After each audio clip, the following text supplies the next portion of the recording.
قال الرئيس الأمريكي جو بايدن منذ أيام: لا أحد يستطيع أن يقف أمام أمريكا. فذكرتني كلماته الجريئة بقول الله جل وعلا في عاد: فأما عاد فاستكبروا في الأرض بغير الحق وقالوا من أشد منا قوة أولم يروا أن الله الذي خلقهم هو أشد منهم قوة وكانوا بآياتنا يجحدون فأرسلنا عليهم ريحا صرصرا في أيام نحسات لنذيقهم عذاب الخزي في الحياة الدنيا ولعذاب الآخرة أخزى وهم لا ينصرون. جاءه الرد سريعا من الواحد القهار الملك الجبار الذي يحكم الكون ويدبر أموره ولا يقع في كونه شيء إلا بعلمه وتحت سمعه وبصره. جاء إعصار ميلتون بسرعة تقدر ب280 كيلو مترا في الساعة الواحدة، مصحوبا بريح صرصر عاتية وعاصفة مدمرة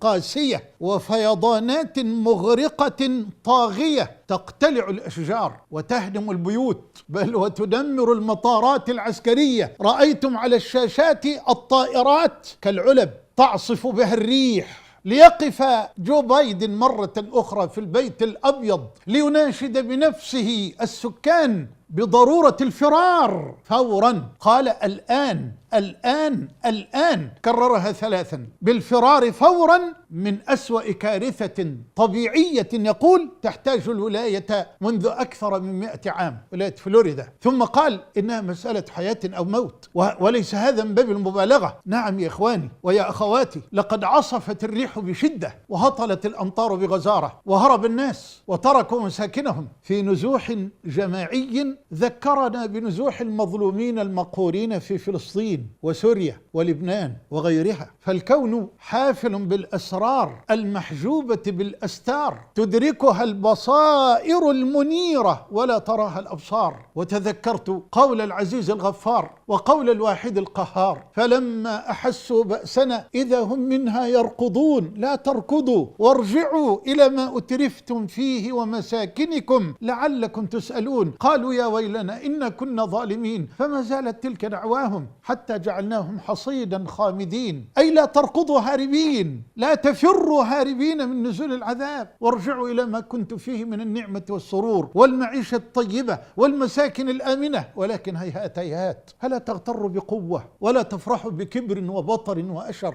فكل ما يجري في هذا الكون ويحدث فيه من حركة صغيرا كان أو كبيرا إنما هو بقضاء الله تعالى وقدره. قال سبحانه: إن كل شيء خلقناه بقدر. قال سبحانه: وخلق كل شيء فقدره تقديرا. وفي صحيح مسلم من حديث عبد الله بن عمرو رضي الله عنهما أن النبي صلى الله عليه وسلم قال: كتب الله مقادير الخلائق عنده قبل أن يخلق السماوات والأرض ب50,000 سنة. وفي صحيح مسلم من حديث عبد الله بن عمر رضي الله عنهما أنه صلى الله عليه وسلم قال: كل شيء بقدر حتى العجز والكيس. بل الإيمان بالقدر خيره وشره ركن من أركان الإيمان، لا يصح إيمان المؤمن إلا به. في لحظات قليلة خلف الإعصار دمارا هائلا في البنية التحتية، وقدر خبراء الأرصاد والتأمين أن الخسائر الاقتصادية الناجمة عن إعصار ميلتون ستصل إلى 100 مليار دولار أمريكي أو يزيد. في لحظات 100 مليار في لحظات، والبنية التحتية مدمرة. خسائر أخرى كبيرة في المباني والشوارع والطرقات وانقطاع التيار الكهربائي وزوال البيوت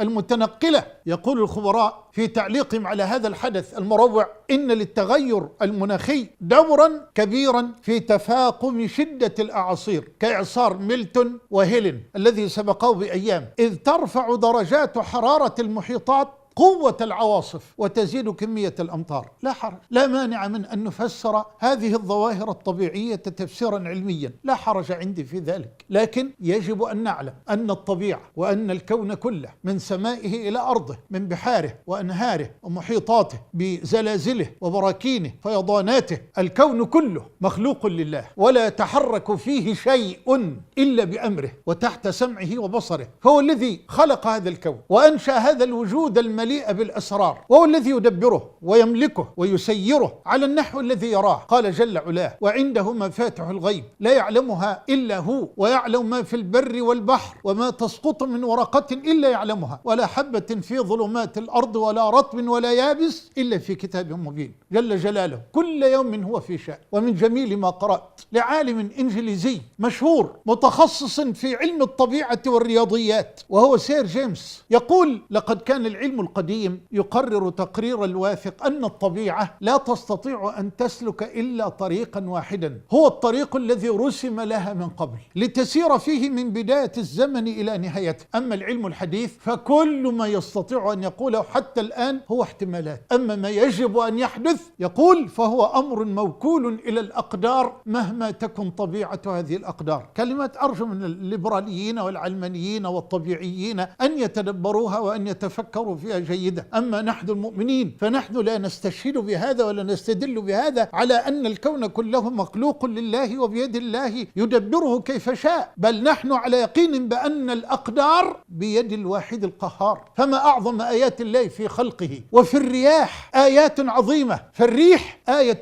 في هبوبها وسكونها، وآية في شدتها ولينها، وآية في حرها وبردها، وآية في اختلاف طبائعها ومهابها، وآية في تنوع منافعها ومضارها. فللمطر ريح تدفعه، وللنبات ريح تلقحه، وللسفن ريح تسيرها، وللرحمة ريح برحمته، وللعذاب ريح بغضبه ونقمته، إلى غير ذلك من أنواع الرياح التي لا يعلمها إلا خالقها. واختلاف الرياح واختلاف مهبها يدل على خالق مدبر حكيم عظيم عليم يصرفها كيف شاء. انتبه معي، فتارة يجعل الملك مالك الكون ومدبر الكون تارة يجعل الرياح رخاء، وتارة يجعل الرياح عاصفة وإعصارا مزمجرا مدمرا، وتارة يجعل الرياح رحمة، وتارة يجعلها عذابا، وتارة يحيي بها الزرع والثمار، بل وتارة تهلك هذه الريح الزرع والثمار، وتارة يسير بها السفن، وتارة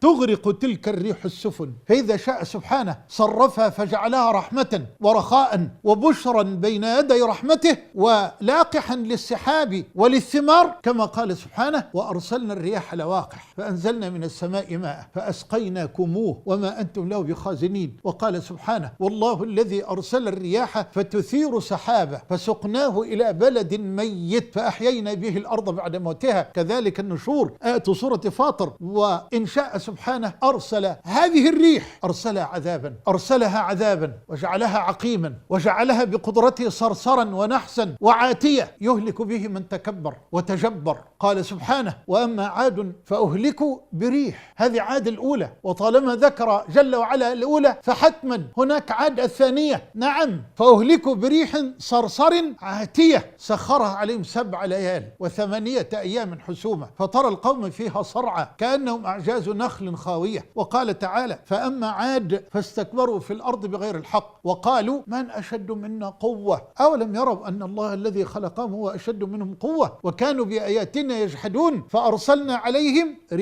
ريحا صرصرة في أيام النحسات لنذيقهم عذاب الخزي في الحياة الدنيا ولعذاب الآخرة أخزى وهم لا ينصرون. آيات سورة فصلت الجميلة. وقال تعالى: كذبت عاد فكيف كان عذابي ونذر إنا أرسلنا عليهم ريحا صرصرة في يوم نحس مستمر تنزع الناس كأنهم أعجاز نخل منقعر. فيوم النحس لا تعارض بين هذه الآيات كما ظن البعض ممن لا يفهم مراد الله وكتابه. فيوم النحس هو اليوم الذي بدأ فيه العذاب، وكان هذا اليوم مقدمة ل8 أيام متتالية مهلكة لقوم عتوا في الأرض واستكبروا وقالوا من أشد منا قوة. ولذلك لم يقل الله جل وعلا في يوم نحس واحد، وإنما قال في يوم نحس مستمر ليؤكد استمرار النحس والهلاك إلى 8 أيام يهلك فيها هؤلاء المتغطرسين المتكبرين المتجبرين الظالمين في أيام النحسات أي متتابعات 7 ليال و8 أيام حسوما كقوله تعالى في يوم نحس مستمر، لا تعارض، أي ابتدئوا بهذا العذاب في يوم نحس عليهم واستمر بهم هذا النحس 7 ليال و8 أيام حتى أبادهم عن آخرهم، واتصل بهم خزي الدنيا بعذاب الآخرة ولا حول ولا قوة إلا بالله. وقال جل وعلا في آيات سورة الأحقاف فلما رأوه عارضا مستقبل أوديتهم قالوا هذا عارض ممطرنا بل هو ما استعجلتم به ريح. خلي بالك، انتبه يا من تكذب أن الريح تتحرك بأمر الله، انتبه يا من تتهم من يقول ذلك بسخافة العقل وضحالة وسطحية الفكر، انتبه. قال الله جل وعلا في قوم هود عليه السلام في قوم عاد فلما رأوه عارضا مستقبل أوديتهم قالوا هذا عارض ممطرنا بل هو ما استعجلتم به ريح ريح ريح فيها عذاب أليم تدمر كل شيء، انتبه، تدمر كل شيء بأمر ربها. يا إلهي، الريح تدمر كل شيء أراد الله تدميره، أراد الله تدميره، تدمر كل شيء بأمر ربها فأصبحوا لا يرى إلا مساكنهم كذلك نجزي القوم المجرمين. فسبحان من أنشأ الرياح بقدرته وخلقها بعظمته وصرفها بحكمته وأرسلها بشرا بين يدي رحمته وسخرها بإرادته وجعلها سببا لتمام نعمته وسلطانا على من شاء بعقوبته. فهل عرف الله وعرف قدرته وعظمته من بارز الله جل وعلا بالمعاصي في الليل والنهار؟ من بدل نعمة الله كفرا؟ من كفر بالله وجحد به؟ هل وقفنا على عظمة الله في هذه اللحظات؟ هل تدبرنا جلال الله وقدرة الله وملك الله؟ ألا ما أعظم الجهل بالله، ألا ما أعظم الغفلة عن الله وعن آلاء الله ونعم الله وإحسان الله. فبأي حديث بعد الله وآياته يؤمنون؟ لكن انتبهوا، لا تظنوا أن آيات الله الكونية بعيدة عن أي مسلم عصى ربه وبارزه بالذنوب والمعاصي. فسنن الله الكونية لا تحابي ولا تجامل أحدا من الخلق بحال مهما ادعى لنفسه من مقومات المجاملة أو المحاباة. نعم، لا ينبغي أن نتوهم هذا الوهم أبدا وأننا في مأمن حتى وإن كنا نبارز الله بالذنوب والمعاصي وننتهك حرمات الله في الليل والنهار. كلا ورب الكعبة، ظهر الفساد في البر والبحر بما كسبت أيدي الناس ليذيقهم بعض الذي عملوا لعلهم يرجعون. وقال سبحانه فأخذهم الله بذنوبهم. وقال سبحانه ذلك جزيناهم ببغيهم أي بظلمهم. وقال سبحانه وما هي من الظالمين ببعيد. فلا ينبغي أن نغتر،